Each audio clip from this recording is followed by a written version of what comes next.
Hello മച്ചാമാരെ, എല്ലാവർക്കും ജാസിൽ ടെക്സാമോൻ്റെ പുതിയൊരു വീഡിയോയുടെ സ്വാഗതം. ഇപ്പോൾ നമ്മൾ നിൽക്കുന്നത് അൽഐൻ ഒയാസിസിലാണ്. ഇവിടെ വരുന്നത് എന്തൊക്കെയാ വെച്ചാൽ നമ്മൾ ഈ ബേക്കിൽ കാണുന്ന പോലെ ഈ ഗ്രീനറിയും അതുപോലെ ഈ ഈന്തപ്പനത്തോട്ടവും അതുപോലെ നല്ല ഫോട്ടോഗ്രാഫിക്ക് പറ്റിയ നല്ല സ്പോട്ടുകളും കാര്യങ്ങളൊക്കെ തന്നെയാണ്. അതുപോലെ ഇവിടെ ടിക്കറ്റ് വരുന്നത് ഫ്രീ തന്നെയാണ്. അപ്പോൾ ഏകദേശം ഒരു 5:30 വൈകുന്നേരം ഒരു 5:30 വരെ ഇതിൻ്റെ ടൈമിംഗ് വരുന്നുണ്ട്. അപ്പോൾ അൽഐനൊക്കെ ഉള്ളവർക്ക് നല്ല കാണാൻ പറ്റിയ നല്ല സ്പോട്ടാണ്. അപ്പോൾ നമുക്ക് നേരെ വീഡിയോട്ട് എടുക്കാം.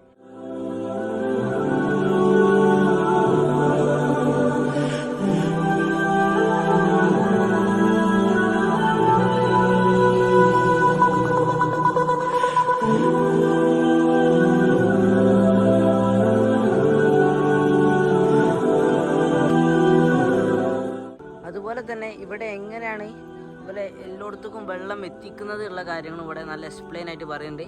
ഇതുപോലെ ഇങ്ങനെ ഓരോ ഏരിയകൾ ഉണ്ടാക്കി കൊടുത്ത് എല്ലായിടത്തും ഇങ്ങനെ വെള്ളം ഒഴിക്കുകയാണ് ചെയ്യുന്നത്.